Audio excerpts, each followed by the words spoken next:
ବାଚସ୍ପତି ଏକ ନିରପେକ୍ଷ ପଦବୀ ଏବଂ ସମ୍ମାନଜନକ ସେ ଚୌକି ମର୍ଯ୍ୟାଦା ରକ୍ଷା କରିବା ପାଇଁ ଆପଣ ଦେଖନ୍ତି ବାଚସ୍ପତି ଯେତେବେଳେ ଶପଥ ନିଅନ୍ତି ଏବଂ ଯେତେବେଳେ ଯାଆନ୍ତି ଚେୟାରକୁ ତାଙ୍କୁ ଉଭୟ ବିରୋଧୀ ଦଳ ନେତା ସରକାରୀ ଦଳର ନେତା ତାଙ୍କୁ ବାଛୁଟିକି ନେଇକି ଯାଇଥାଏ। ତ ବାଚସ୍ପତିଙ୍କ ସଂକ୍ରାନ୍ତରେ କିଛି ଅଭିଯୋଗ ଥିଲେ ତାକୁ ମଧ୍ୟ ମର୍ଯ୍ୟାଦାଜନକ ଭାବରେ ଗୃହରେ ଉପସ୍ଥାପିତ କରିବା ମର୍ଯ୍ୟାଦାଜନକ ଭାବରେ ହେଇଛି କି? ଯଦି ବାଚସ୍ପତିଙ୍କ ଉପରେ ଡାଲି ପକେଇବ ବାଲି ପକେଇବ କି ଆଉ କ'ଣ କରିବ ତାହା ବାଚସ୍ପତି ଆସନର ଅମର୍ଯ୍ୟାଦା। ତେଣୁ ବାଚସ୍ପତି ଆସନର ଅମର୍ଯ୍ୟାଦା ହେଇଥିଲା ବେଳେ ବିରୋଧୀ ଦଳ ଆତ୍ମବିଶ୍ଳେଷଣ କରିବା ଉଚିତ।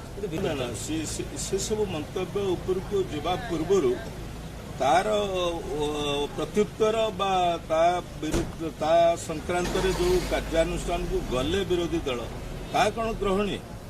ଅନ୍ତତଃ ମୁଁ କହିଲି ଏ ସଂକ୍ରାନ୍ତରେ ମର୍ଯ୍ୟାଦାପୂର୍ଣ୍ଣକ ଭାବରେ ଆଲୋଚନା ଗୃହରେ ହେଇପାରିଥାନ୍ତା, କିନ୍ତୁ ତାହା ନ କରାଯାଇ ବାଚସ୍ପତି କେହି ବ୍ୟକ୍ତି ବିଶେଷ ନୁହନ୍ତି, ସେ ଏକ ମର୍ଯ୍ୟାଦାଜନକ ଚେୟାର ଏବଂ ସେ ତା ପ୍ରତି ଶାଳୀନତାପୂର୍ଣ୍ଣ ପ୍ରତିବାଦ ହେବା ଦରକାର। ପ୍ରତିବାଦ ହେବ କିନ୍ତୁ ଶାଳୀନତାପୂର୍ଣ୍ଣ ହେବା ଦରକାର। ଯଦି ବାଚସ୍ପତିଙ୍କ ଉପରକୁ ଏଭଳି ଭାବରେ ଆଚରଣ କରାଯାଇ ଡାଲି ପକାଯିବ କି ମୁଁ ଯାହା କହିଲି ବାଲି ପକାଯିବ କି ଆଉ କ'ଣ କରାଯିବ ତାହା ଗୃହର ମର୍ଯ୍ୟାଦା ସାମଗ୍ରିକ ଭାବରେ ନଷ୍ଟ କରୁଛି। ଓଡ଼ିଶାର ଜନସାଧାରଣ ଆକୁ ଦେଖୁଛନ୍ତି, ସେ ସଚେତନ ନାଗରିକ ଦେଖୁଛନ୍ତି। ଏ ଦୃଷ୍ଟିରୁ ଏହା ଗ୍ରହଣୀୟ।